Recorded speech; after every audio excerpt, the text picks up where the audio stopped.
Bonjour, bonsoir, c'est le pasteur Mike. En tout cas, je tiens à vous remercier pour votre présence. Je vais aujourd'hui faire une petite historique de l'Église et probablement je vais aussi parler de moi-même pour un peu de temps.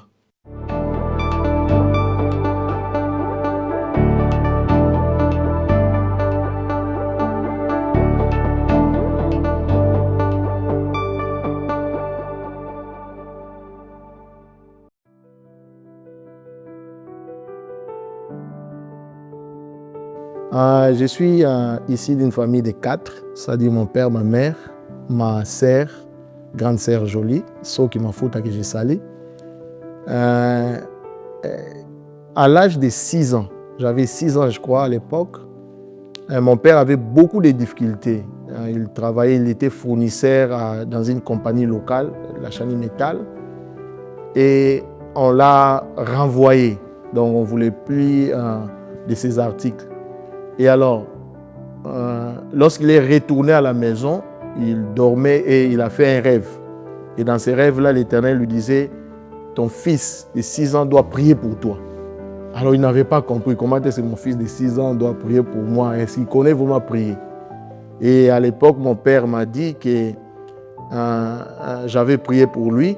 Et la semaine qui avait suivi, on lui avait rappelé. Donc déjà à cette époque-là, mon père me disait que toi, tu as un don de Dieu. Mais je ne savais pas. En tout cas, même lorsque j'ai commencé à grandir, j'étais d'abord évangéliste.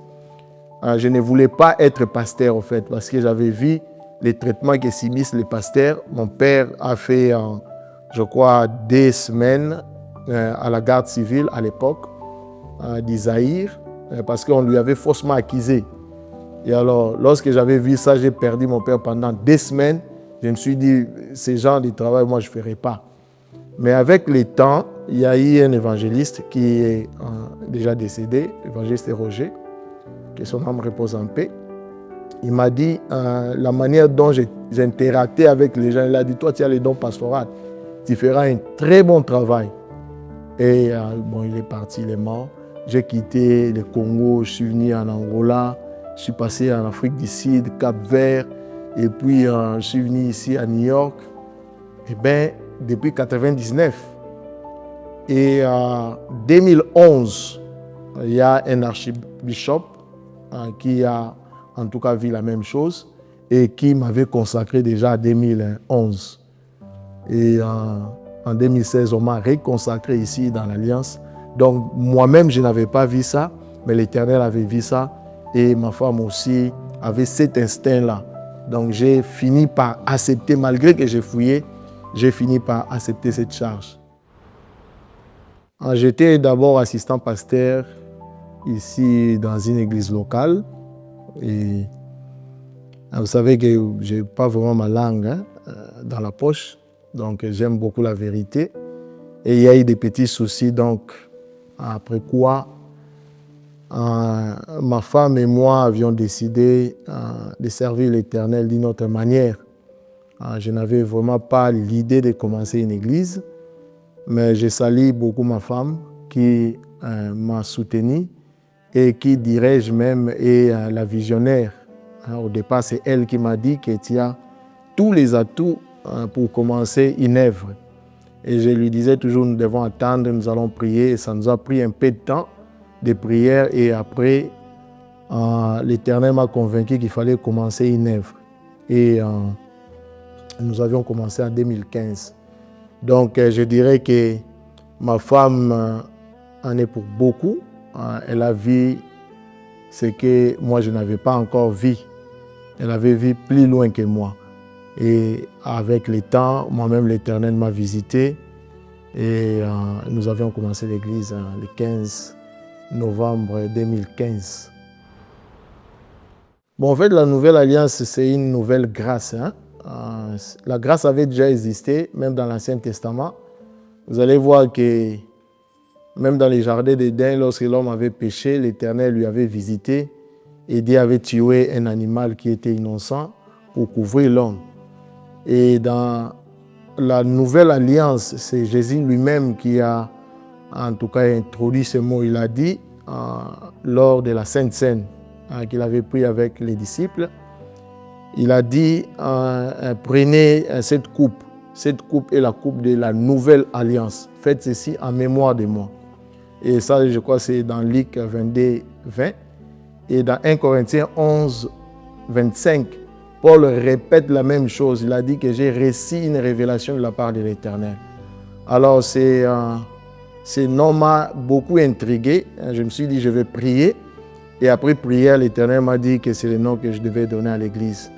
Donc, c'est comme ça que j'ai pu donner le nom de la Nouvelle Alliance à l'Église. Ça cache une grâce nouvelle à toute personne qui se sent vraiment rejetée, qui se sent pécheur, qui se sent délaissé.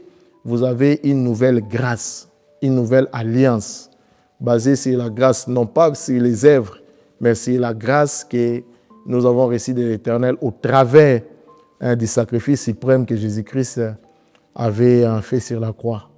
Donc, c'est comme ça qu'est mis ce nom de la Nouvelle Alliance. Dans les 10 prochaines années, en tout cas, je vois des grandes choses. Déjà au départ, lorsque nous avions commencé l'Église, c'est les premiers jours, c'est un peu bizarre. Je n'avais jamais rencontré plutôt les pasteurs Dr. Atoms. Je ne l'avais jamais rencontré de ma vie. Alors, les premiers jours, lorsque nous avions commencé les kilts, j'ai fait un songe. J'étais dans un bis et le bis allait continuer à rouler, mais lentement. Et du coup, le bis s'arrête et la fenêtre s'ouvre de soi. Je regarde dehors, c'est le pasteur Dr. Atoms. Il me regarde, il me dit, « Pasteur Mike, tu es dans les bons, l'Éternel est avec toi, tu seras grand. Ne touche pas aux fétiches, l'Éternel est avec toi. » Et puis, la fenêtre s'est refermée. Alors, après ce songe-là, moi-même, j'ai fait un autre songe dans lequel j'avais vu beaucoup de personnes. En tout cas, c'était une salle remplie de gens. Alors, lorsque je me suis réveillé, je me suis dit, qu'est-ce que signifie ce songe? Une semaine plus tard, j'ai revu les mêmes songes. Et ma femme aussi a fait les mêmes songes. Mais c'était lors d'une prédication que l'Éternel a rendu ça un peu clair. Il n'y avait pas beaucoup de gens, mais moi, je me voyais parler à beaucoup de gens. La salle était pleine. Donc, ceci dit, je crois que nous avions pris d'autres options qui amènent la gloire de Dieu dans les vies des gens sans que ça soit vraiment focalisé seulement ici. C'est pourquoi on a 6 autres églises, des extensions. Et je crois que l'Éternel qui a montré une grande église veut aussi, non pas que cette église soit seulement ici, mais aussi que ça soit répandu partout dans le monde. Nous avons des projets que je ne vais pas révéler ici. Et l'Éternel a vraiment mis sa main sur ces projets-là. Donc dans les jours qui viennent, vous allez en tout cas vous-même voir la main de l'Éternel agir au milieu de nous. Donc je prévois en tout cas beaucoup de choses avec Dieu. Avec tout ce qui est déjà fait ici dans l'Alliance, il y a certaines autorités de la communauté qui voient en moi en tout cas les dons apostoliques.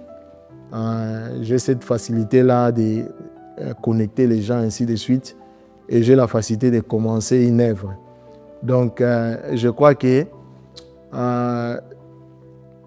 dans les années qui viennent, je vais commencer à beaucoup plus voyager. Et ceci dit, si je vais commencer à voyager, c'est qu'il y aura un pasteur qui sera établi ici. Donc actuellement, j'ai un pasteur assistant, c'est le pasteur Ferdinand Colomoni. C'est un bon pasteur, il travaille bien, il est calme, il est vraiment obéissant, je dirais. Et j'ai un autre pasteur que je suis en train de former, c'est aussi un bon, le pasteur héritier. Donc, il fera un excellent travail. Et j'ai aussi ma femme qui est ma première collaboratrice. J'ai maman Anne-Marie, une femme que j'aime beaucoup. Je l'avais connu depuis les années 99. J'ai aussi Maman Bibiche Pouela, avec qui je travaille. J'ai l'ancien Emmanuel Kianzongani. C'est ces groupes-là qui m'entourent pour le moment. Voilà, j'ai aussi d'autres collaborateurs qui étaient ici avec moi, qui sont ça et là. Je vais les honorer, en tout cas personnellement. Je vais parler de deux grands projets qui sont en cours maintenant. C'est le projet de la construction du temple. Nous voulons avoir un temple à nous, dans lequel nous allons célébrer notre Dieu. Donc, si l'Éternel vous met à cœur de pouvoir contribuer, en tout cas, prière de le faire. Et vous pouvez le faire sur Zelle ou Cash App en envoyant votre contribution au 678 492 5280. Je répète, c'est les 678 492 5280. Et le deuxième projet, nous avons un terrain que nous avions acheté il y a de cela, je crois, une année ou 2 ans passés. C'est une mission que nous avons. C'est 7 hectares, 7 points, donc à peu près 8 hectares. Et là, nous voulons construire un temple. Nous voulons aussi construire une école et un hôpital. Donc, ce projet-là est à Kinshasa et nous avons déjà commencé à poser la fondation. Donc, si Dieu aussi vous met à cœur de pouvoir contribuer et laisser une œuvre indélébile, en tout cas, vous serez les bienvenus. Vous pouvez aussi envoyer vos contributions au même numéro, 678 492 5280. Mais pour ceci, mentionner Mission Adore. Donc, ce sont les 2 plus grands projets que nous avons pour le moment. Alors, ça, ce sont les projets des bâtiments. Mais nous avons aussi un autre projet d'une autre extension. Et là, je suis en train de voir Indiana. Et si Dieu me donne l'opportunité d'aller là-bas, j'irai dans les années qui suivent. Et nous allons établir une extension là-bas parce que j'ai fait des recherches. J'ai vu qu'il n'y a pas une grande église de la communauté francophone à Indiana. Donc, je veux vraiment qu'il y ait une église francophone à Indiana. J'aimerais, pour finir, dire merci, premièrement, à notre Dieu qui m'a choisi. En tout cas, Dieu choisit des choses inutiles, hein, s'il faut dire ça comme ça, entre guillemets. Il choisit des fois les gens rejetés. Et j'aimerais vraiment lui dire merci parce qu'il m'a choisi. Beaucoup n'avaient pas cru en moi, mais Dieu avait cru en moi. Et la deuxième personne que je vais en tout cas saluer, c'est ma femme. Ma femme, elle est extraordinaire. Donc, elle voit les choses que moi, des fois, je ne vois pas. Et elle a beaucoup cru en moi. Elle a beaucoup encouragé, en tout cas, le commencement de ses ministères. Et enfin, je veux aussi dire merci à mes enfants qui sont là, qui m'accompagnent dans les ministères. Et aussi, je ne veux pas oublier ma sœur. Elle était là lors du premier culte. Elle m'a toujours soutenu. Et enfin, je dirais merci à mes parents spirituels. J'ai 2 parents spirituels. Mon père est mon premier parent spirituel. Et puis, j'ai un autre parent spirituel qui est aussi mon père, l'apôtre Maloula. Donc, j'aimerais vraiment vous saluer là où vous êtes. Que Dieu vous bénisse et que Dieu bénisse aussi ma maman qui m'a donné naissance. Merci et bien de bonnes choses.